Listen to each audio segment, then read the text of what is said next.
बाबा ने कहा कि आत्मा कितनी छोटी है, मैग्नीफाइंग ग्लास है।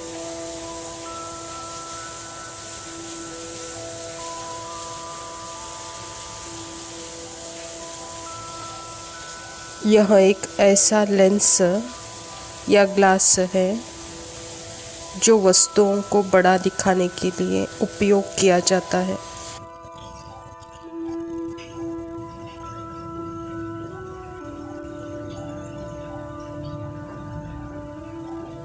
विस्तार को देखने के लिए, सूक्ष्म का अध्ययन करने के लिए।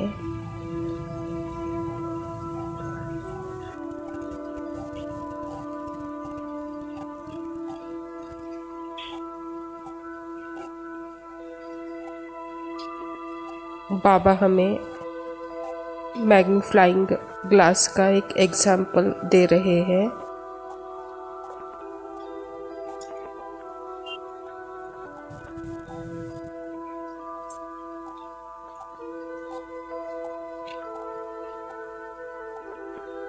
जिस मैग्नीफाइंग ग्लास से हम अगर देखते हैं तो कैसे डायमंड्स, हीरों की चमक और उसकी किरणें भी स्पष्ट दिखाई देती हैं।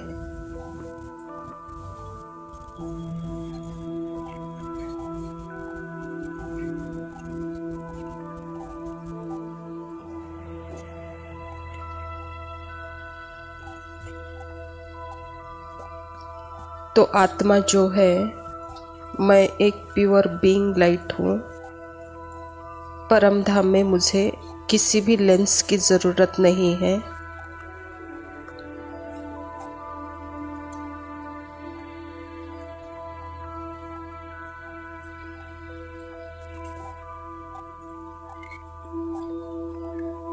पर मैं जैसे ही इस शरीर को पहनती हूँ तो मुझे मन बुद्धि संस्कार के लेंस की ज़रूरत होती है।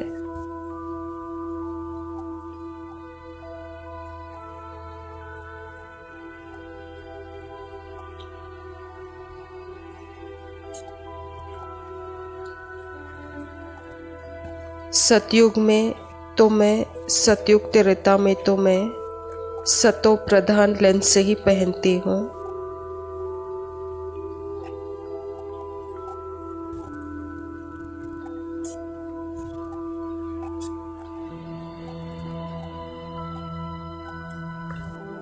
मैं आत्मा मन बुद्धि संस्कार को यूज करती हूँ, पर क्योंकि वो मेरे ट्रुथ के अलाइनमेंट में अर्थात सत्य की दिशा में है,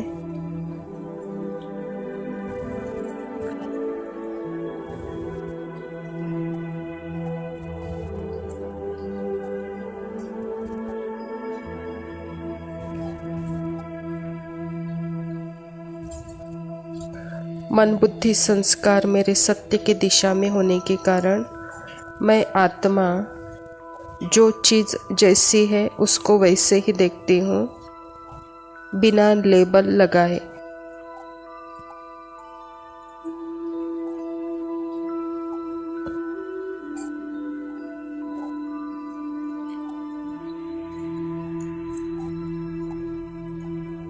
जैसे पेड़ को पेड़ ही देखती हूँ, पेड़ को कोई लेबल नहीं लगा रही हूँ।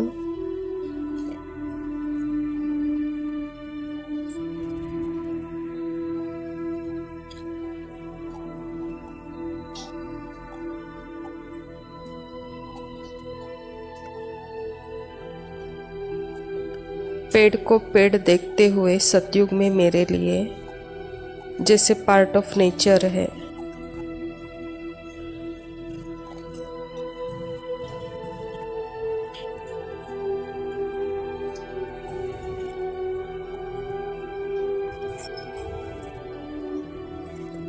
वहाँ सिर्फ नेचर होता है, लेबल नहीं होता है, वर्णन नहीं होता है सतयुग में।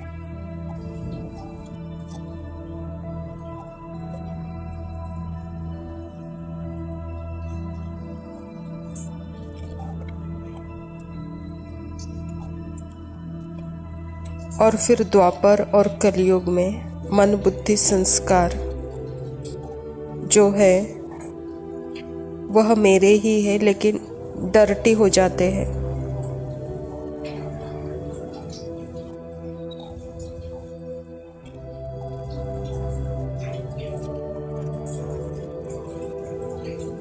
डर्टी अर्थात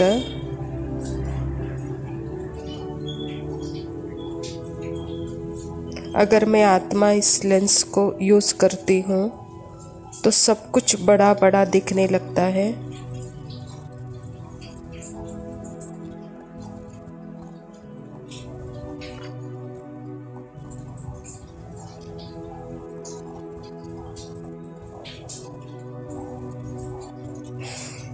क्योंकि ग्लास भी लेंस भी गंदे हो गए हैं, तो लेबल लगाने से, वर्णन करने से सब बड़ा बड़ा गंदा दिखाई देता है।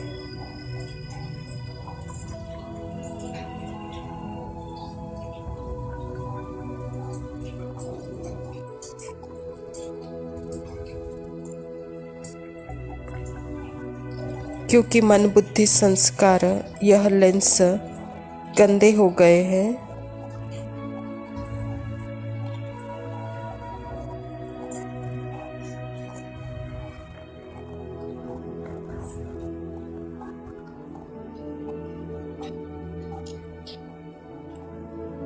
गंदा अर्थात बॉडी बड़ी बड़ी दिखती है, वर्ड बड़ा बड़ा दिखता है।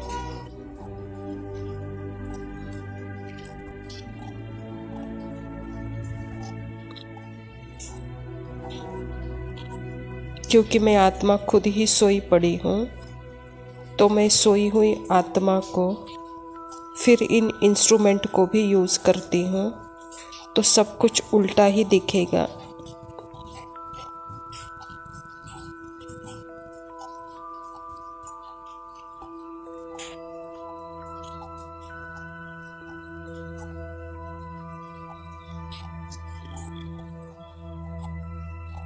जो रियल है वह अनरियल दिखेगा और जो अनरियल है वह रियल दिखेगा।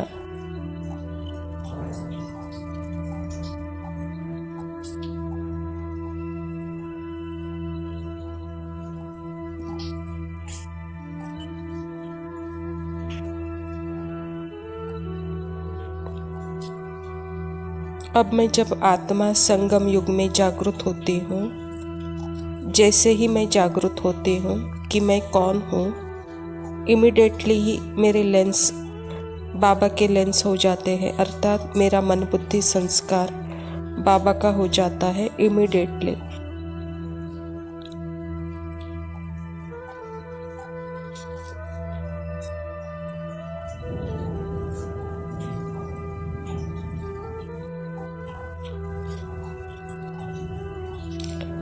तो यह वर्षा है बाबा का हम आत्माओं के लिए।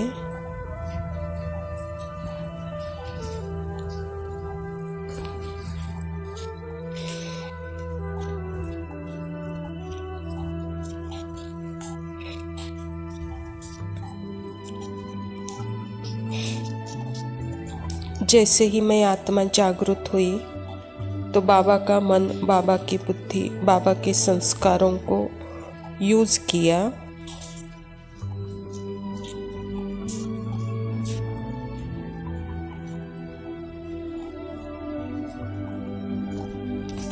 जिसको बाबा बोलते हैं दिव्य बुद्धि, सरेंडर बुद्धि।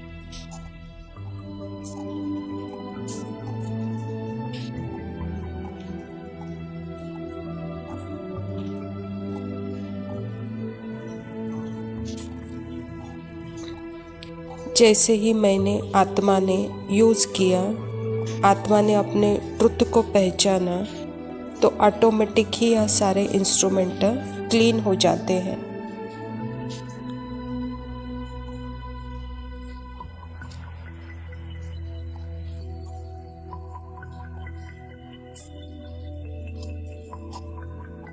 यह इंस्ट्रूमेंट बाबा के होने के कारण, सरेंडर होने के कारण क्लीन है, तो मैं क्लीन यूज़ कर रही हूँ।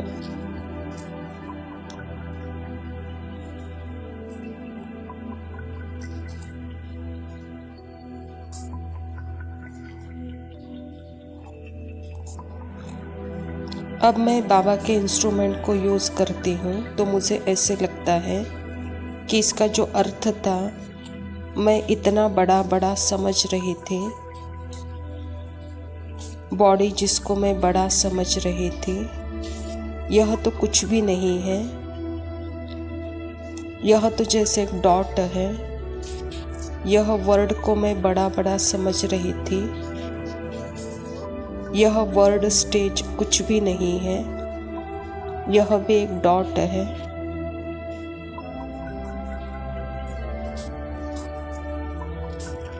बॉडी कुछ भी नहीं है, यह तो राख है।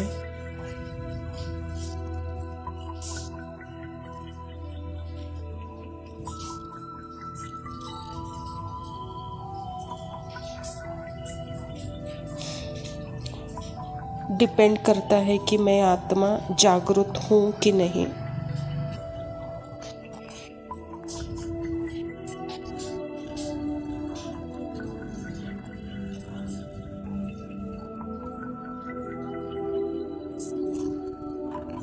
अगर मैं जागरूक हूँ तो सारे इंस्ट्रूमेंट राइट शेप में है।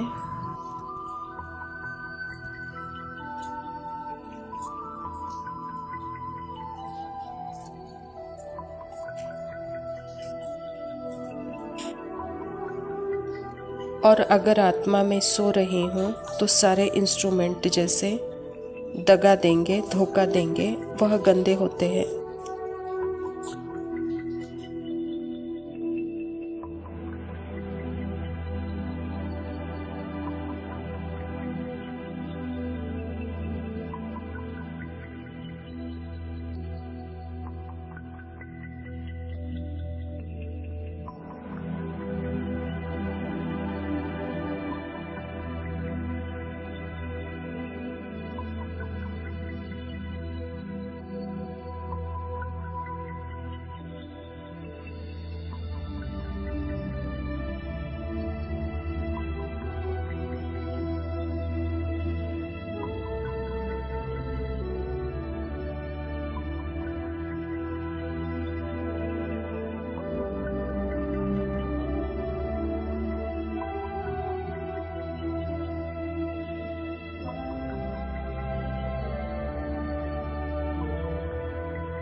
ओम शांति। प्रातः मुरली बाप दादा मधुबन। मीठे बच्चे, सबसे पहले यही ख्याल करो कि मुझ आत्मा पर जो कट चढ़ी हुई है वह कैसे उतरे। सुई पर जब तक कट जंक होगी तब तक चुंबक खींच नहीं सकता। स्वयं परमपिता परमात्मा शिव बाबा प्रजापिता ब्रह्मा के तन में आकर के हम आत्माओं को अपनी स्मृति दिलाकर, आत्मा ने जो मन बुद्धि संस्कार का ग्लास पहना है, लेंस पहना है, और उसके थ्रू जब ये इस दुनिया को देखती है तो जैसे कि वह गंदे होने के कारण, अगर यह लेंस अगर बाबा को मैं समर्पण करती हूँ तो वहाँ पे वह क्लीन है, अर्थात वहाँ जंक नकली हुई है। तो जब तक यह समर्पण नहीं है, जब तक कि खुद की जागृति नहीं है, जब तक कि यह क्लियर नहीं है, तब तक परमात्मा चुंबक हमको खींच नहीं सकता। प्रश्न है, पुरुषोत्तम संगम युग पर तुम्हें पुरुषोत्तम बनने के लिए कौन सा पुरुषार्थ करना है? उत्तर है कर्मातीत बनने का।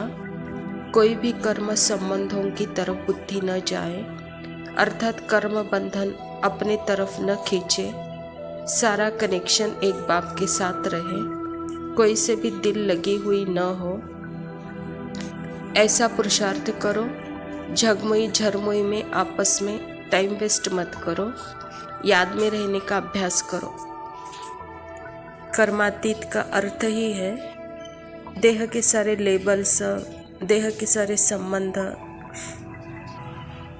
जैसे यहाँ ट्रांसफ़र हुए हैं परमात्मा के साथ, और परमात्मा के साथ सारे संबंध जब ट्रांसफ़र हो जाते हैं और वहाँ सिर्फ एक ही रिश्ता रहता है, आत्मा और परमात्मा का, और जो सारे लेबल्स हैं वह सारे देह के, यह रिश्ते भी सब देह के होते हैं, उन सब से जैसे कि आत्मा मुक्त हो जाती है, तो यही स्थिति जैसे कर्मातीत अवस्था है और यहाँ सारा कनेक्शन एक बाप के साथ हो जाता है। धारणा के लिए मुख्य सार है, पहला पॉइंट है, जैसे बाप टीचर रूप में पढ़ाकर सब पर रहम करते हैं, ऐसे अपने आप पर और औरों पर भी रहम करना है।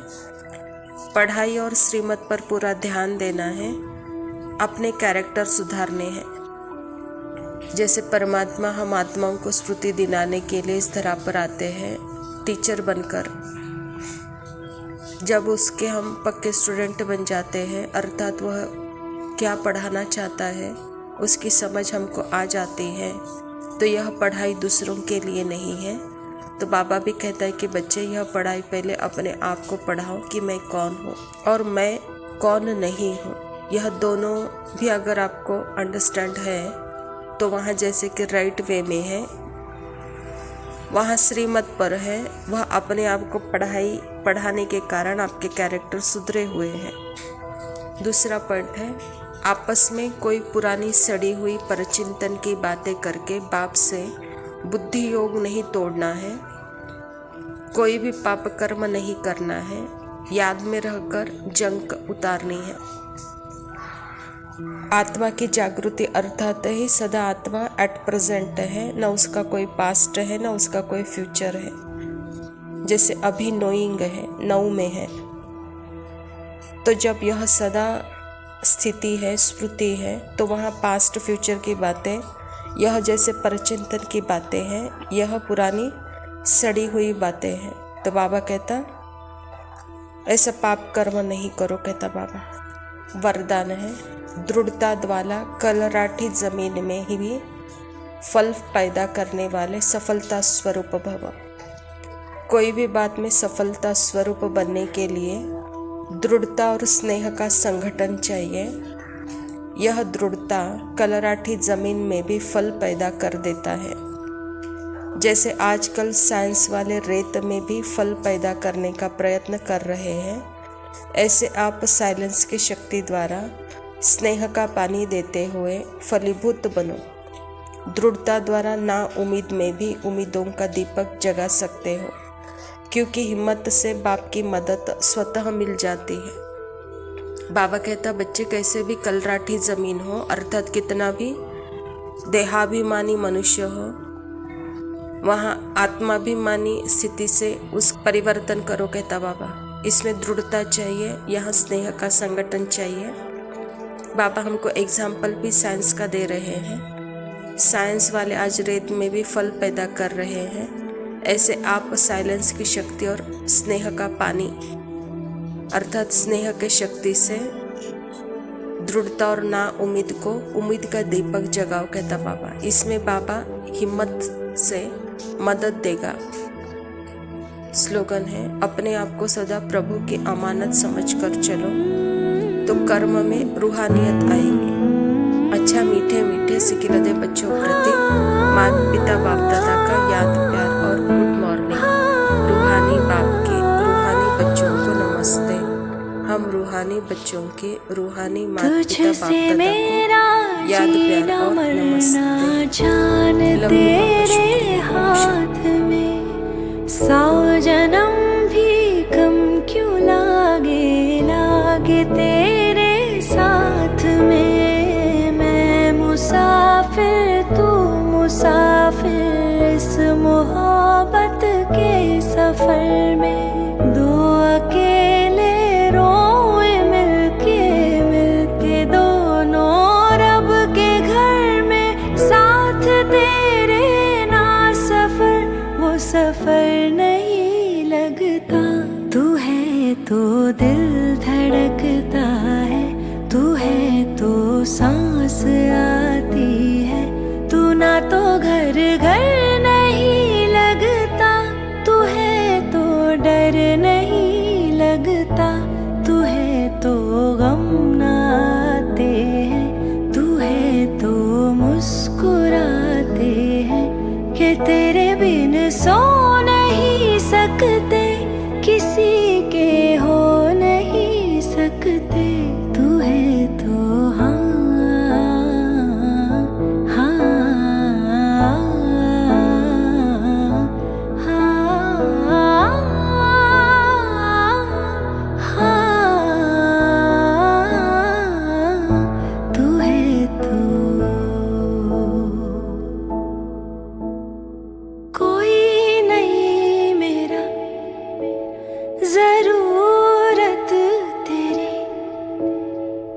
लागे ना जिया, देखो ना जो सूरत तेरी। तू है तो दिल धड़कता है, तू है तो सांस आती है। तू ना तो घर घर नहीं लगता, तू है तो डर नहीं लगता। तू है तो गम ना आते हैं, तू है तो मुस्कुराते हैं।